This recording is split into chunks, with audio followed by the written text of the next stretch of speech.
Sarah's alarm blared at 6:30 in the morning. She groaned and hit snooze. By the time she dragged herself out of bed, she was already running late. She rushed through her morning routine: shower, coffee, toast, the usual drill. The subway was packed, as always. Sarah squeezed in, barely fitting between a guy with massive headphones and a woman applying makeup. As she emerged from the subway, the city hit her full force. Honking cars, shouting pedestrians, the constant hum of life. Little did she know today would be anything but ordinary. It happened during her lunch break. Sarah was power walking through Central Park, half-eaten sandwich in hand. That's when she heard it. A low rumble, like distant thunder, but the sky was clear. Sarah froze. The rumble came again, closer this time. It seemed to be coming from the bushes. She parted the branches and gasped. Two enormous golden eyes stared back at her. Hello? I don't suppose you could help me? I seem to be a bit stuck. After the initial shock wore off, Sarah found herself helping a dragon untangle itself from the underbrush. She couldn't believe her eyes. A real dragon in the middle of New York City. The dragon, who introduced himself as Zephyr, was surprisingly chatty. His voice was deep but gentle, and he had a knack for making her laugh. You're the first human who hasn't run away screaming. Most people can't handle the sight of a dragon. Well, the day's still young, but I think I can handle it. But as they talked, her fear melted away. She realized Zephyr was just as curious about humans as she was about dragons. Zephyr was funny, kind, and incredibly well-read for someone who'd been living in bushes. They started meeting regularly. Sarah would bring lunch, and they would share stories and laughter. And Zephyr would regale her with tales from his centuries of life. His stories were filled with magic, adventure, and wisdom. The cheese, it's stretchy magic. How do you humans make this? Sarah found herself looking forward to these meetings more than anything else in her week. It was a break from her routine, a touch of magic in her everyday life. As weeks turned to months, Sarah realized something had changed. Their bond had grown stronger, and she felt more confident.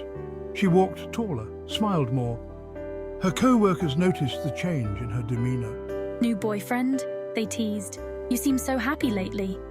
Nope, just made a new friend, a very special one. Just made a new friend, and that made all the difference. Sarah became Zephyr's guide to the modern world, a world that was both fascinating and bewildering to the ancient dragon. She taught him about smartphones, those tiny devices that held the power of communication and information.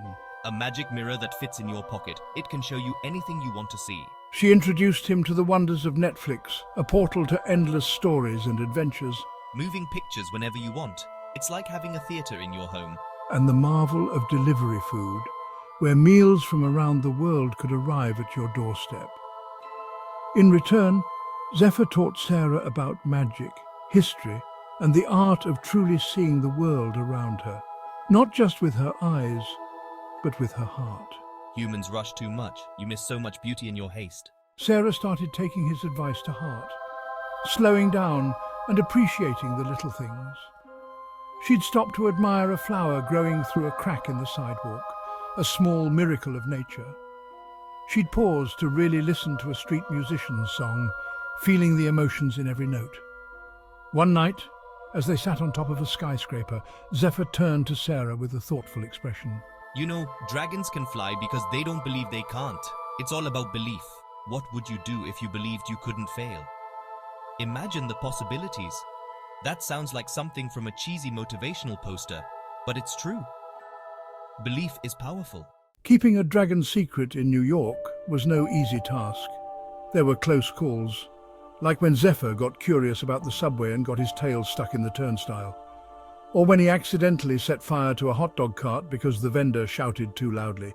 I was startled. Sarah's life became a constant juggling act of work, friends, and dragon wrangling. But despite the challenges, Sarah wouldn't have changed a thing. Zephyr brought magic into her life, literally and figuratively. She found herself looking at the world with new eyes. Maybe it's time for the world to remember that magic exists. The day Sarah decided to help Zephyr reveal himself to the world was both terrifying and exhilarating.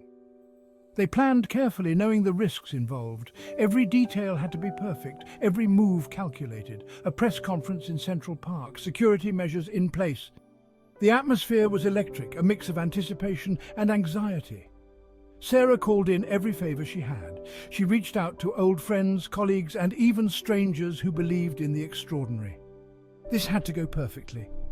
There was no room for error. The stakes were incredibly high. The fate of her best friend, and possibly the world's belief in magic, hung in the balance. It was a moment that could change everything. As Zephyr stepped out from behind the trees, gasps rippled through the crowd. Cameras flashed, people screamed. But then, something amazing happened. The fear began to melt away. A little girl broke free from her mother's grasp and ran towards Zephyr. Her innocence and bravery shone through. She held out a flower, a simple yet profound gesture. For you, Mr. Dragon. Zephyr's eyes filled with tears as he gently accepted the gift. That moment changed everything. The crowd's fear turned into awe and admiration. Zephyr became a symbol of magic and wonder in a world that desperately needed both. He brought hope and a sense of the extraordinary. As for Sarah, her life transformed in ways she never imagined. She became a bridge between two worlds. Sometimes the most extraordinary friendships come in the most unexpected packages, and those friendships can change the world.